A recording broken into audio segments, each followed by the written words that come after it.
Aku dengar bunyi muzik orang-orang Cina yang lama. Bismillahirrahmanirrahim.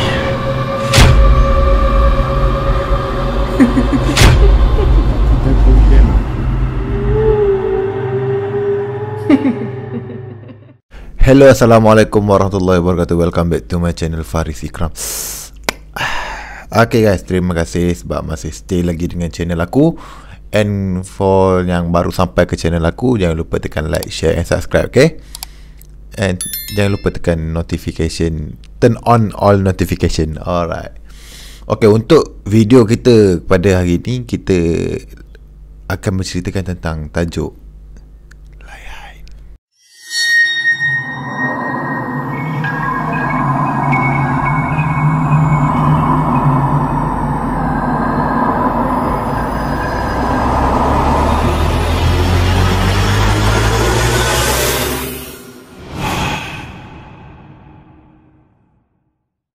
Okay guys, cerita kita bertajuk itulah.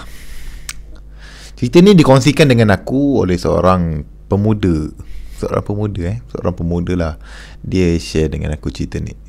And aku hanya bercerita balik apa yang dia cerita. Sebab dia dah bagi dia dah tulis ayat tu memang dah cantik untuk aku menceritakan balik. So bukannya aku nak menjadikan watak diri sebagai diri dia ke apa, bukan. Aku hanya menceritakan balik apa yang dia ceritakan dekat aku. Assalamualaikum Abang Faris dan pendengar-pendengar sekalian. Nama aku Faiz. Aku pelajar jurusan kulinari dekat satu kolej swasta ternama dekat Kuala Lumpur.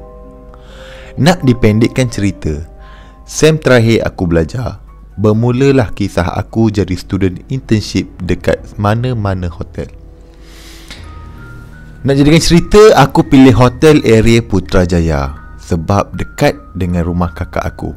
Nak jimat lah katakan. Hotel ini terletak dekat kawasan pinggiran Putrajaya. Hotel agak ternama sebab hotel dah lama. Nak dijadikan cerita, seminggu dah dekat hotel ni kerja shift siang. Mula-mula semua okey je. Tapi start minggu kedua, aku kena naik shift malam dengan alasan chef mula percaya dekat aku sebab boleh buat kerja. Waktu kerja siang dan malam agak berbeza. Siang ramai staf yang kerja. Kalau waktu malam, boleh kira berapa orang je yang kerja. Mula-mula seronok sebab kerja sendiri, tak ada bos. Tapi aku silap. Seminggu je kerja shift malam, kenangan silam yang tak dapat aku lupakan terjadi. Kalau korang masih ingat tragedi kapal terbang Malang MH370 yang hilang dan terhempas tu, aku baru sehari naik kerja malam. Kalau korang nak tahu, hotel aku ni jadi tempat siasatan bagi kerajaan dengan ditempatkan keluarga masa MH370 tu. Cerita bermula pukul 4.30 pagi.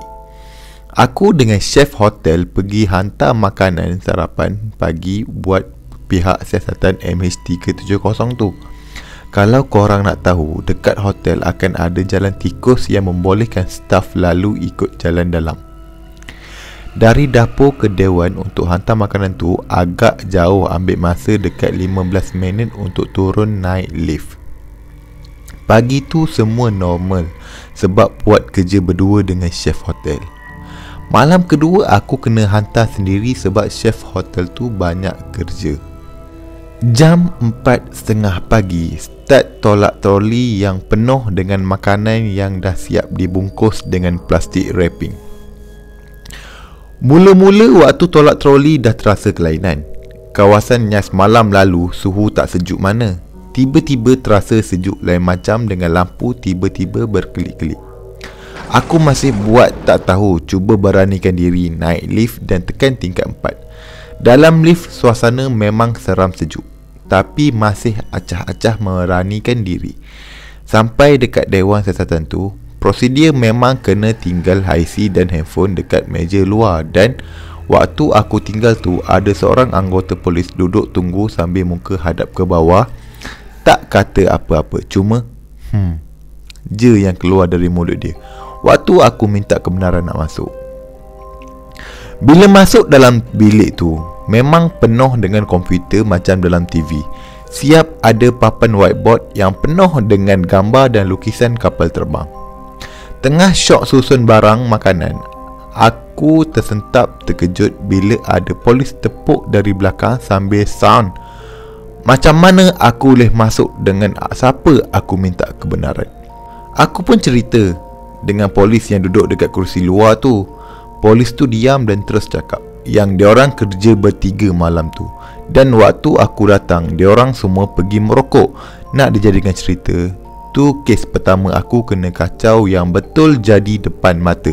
So, siapa yang duduk dekat luar waktu aku datang tu?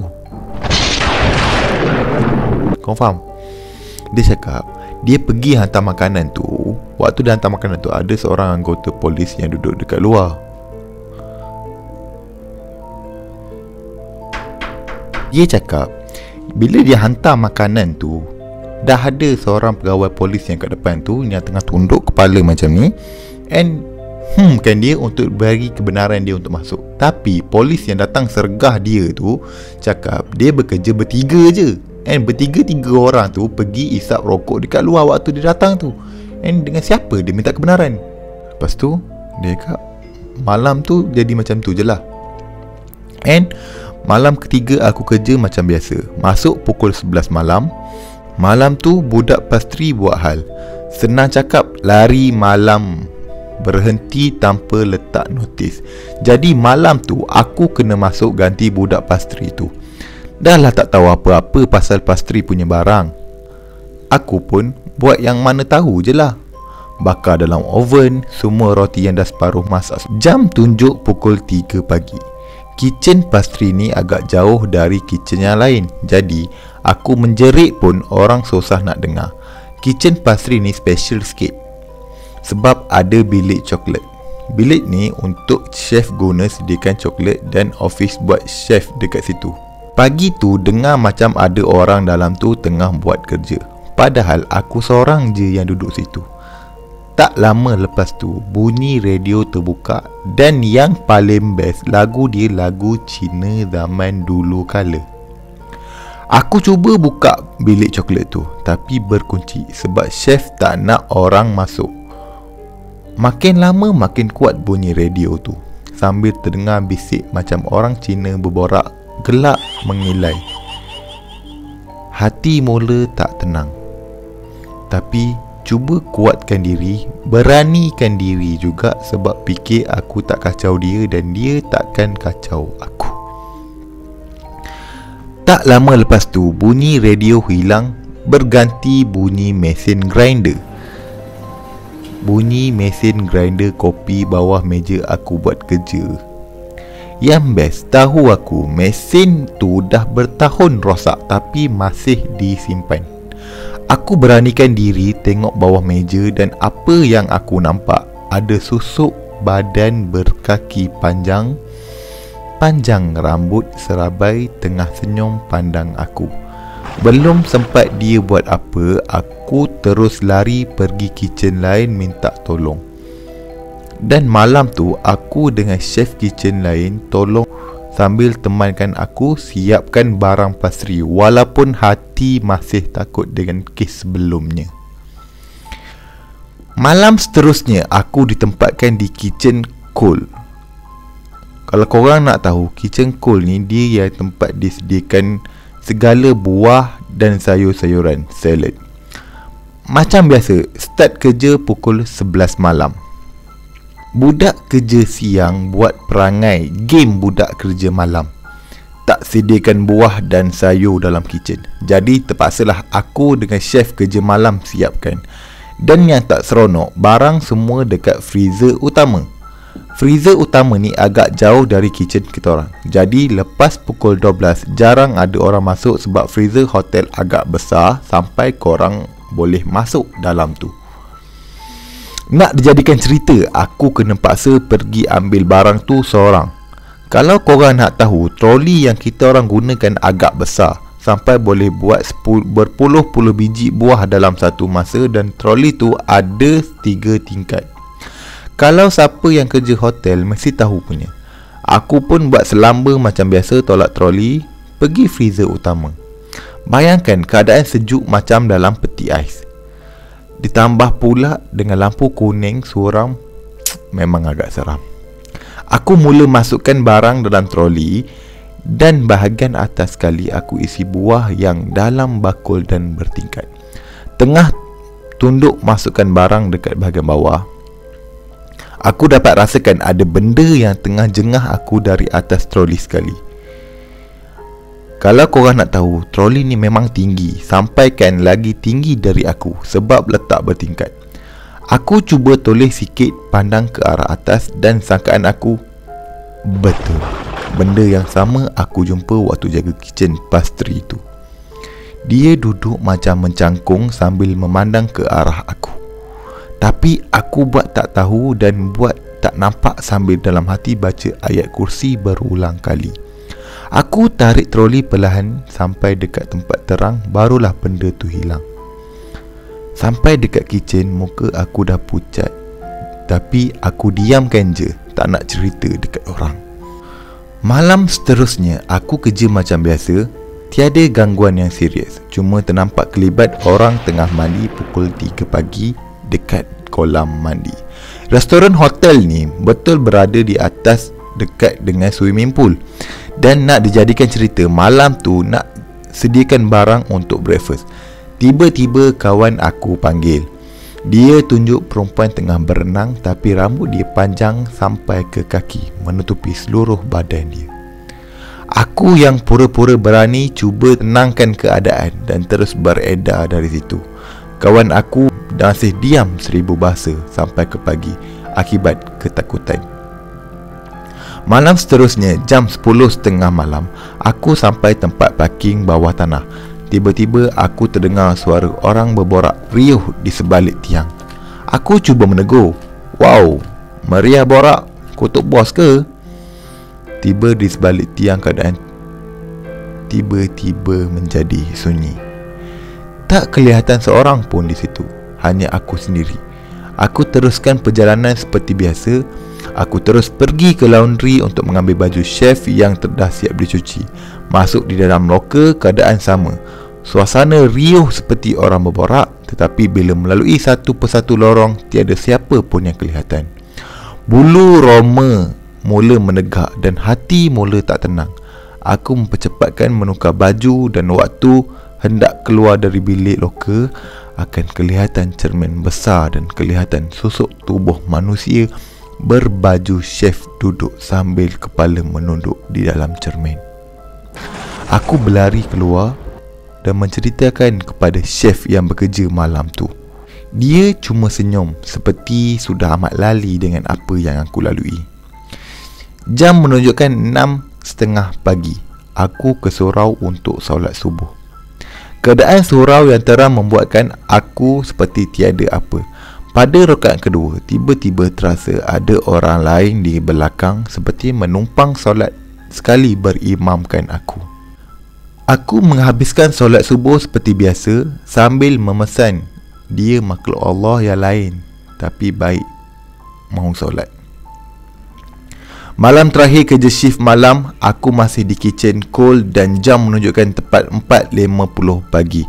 Aku terpaksa masuk ke kitchen baca untuk mengambil daging untuk membuat salad esok pagi.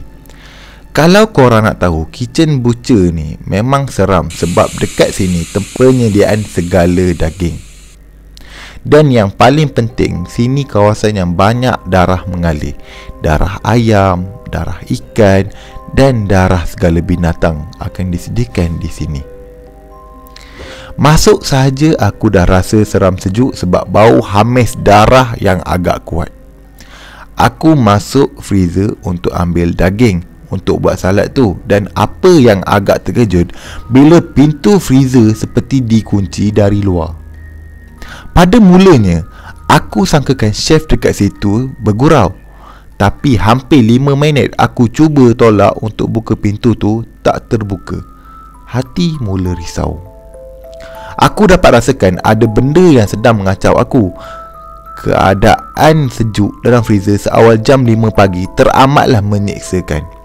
Aku menjerit minta tolong sambil cuba call berkali-kali chef untuk minta tolong. Dan yang pelik, handphone tiada line langsung. Hampir 15 minit aku di dalam. Tiba-tiba kedengaran pintu freezer dibuka dan apa yang aku nampak, chef aku tengah cari aku sambil memekik. Agak-agak lah nak tidur dalam ni. Gila ke sejuk gini? Aku terus berlari keluar dan ceritakan apa yang terjadi dekat chef yang bekerja dekat situ. Rupanya chef di situ seperti yang dia dah tahu apa yang terjadi pada aku. Dia cuma cakap yang mungkin aku orang baru dan dia nak berkenalan dan bermain. 1001 cerita yang dah terjadi dekat situ. Cuma yang pernah bekerja malam saja akan merasai pengalaman seperti itu. Keesokan harinya aku off day dan seperti yang apa aku jangkakan, aku demam panas dan lesu satu badan. Aku dibawa ke pusat rawatan Islam terkemuka dekat Bangi dan ustaz di sana cuma mengatakan yang aku diganggu oleh makhluk Allah yang lain. 3 bulan berlalu dan pengalaman aku kerja malam tak dapat nak dilupakan. Masih ada cerita-cerita yang aku nak cerita. Last day aku dekat hotel tu dah habis internship. Malam tu aku balik pukul 11.39 malam. Lepas dia nak keluar dari parking bawah tanah, untuk kali terakhir aku terlihat susuk tubuh putih yang duduk di celahan batu tiang hotel yang besar. Aku pura-pura tak nampak dan teruskan perjalanan balik rumah. Itu je cerita yang dikongsikan kepada kita semua untuk aku dan semua pendengar-pendengar YouTube aku. Cerita ni dikongsikan kepada aku. Okay guys, macam mana? Korang suka aku bercerita seperti macam ni, menceritakan balik, ataupun korang suka aku cerita seperti video-video sebelum ni? So korang boleh komen kat bawah. Kalau korang suka aku cerita macam ni, lebih faham dengan ceritaan aku macam ni, aku akan teruskan dengan penceritaan macam ni. Tapi kalau korang rasa korang lebih suka pada yang seperti video-video yang lepas, korang boleh komen kat bawah. So aku akan teruskan dengan video-video yang komen yang lepas macam dululah. Korang boleh komen kat bawah nak cerita yang macam ni ataupun nak cerita seperti aku cerita-cerita yang sebelum ni. Jangan lupa komen kat bawah. Okay guys, terima kasih. Itu saja untuk video pada hari ini. Terima kasih sebab support aku. Terima kasih sebab tekan like dan share dan subscribe. Okay, jangan lupa. Kita jumpa lagi di video akan datang. Assalamualaikum warahmatullahi wabarakatuh. Bye bye.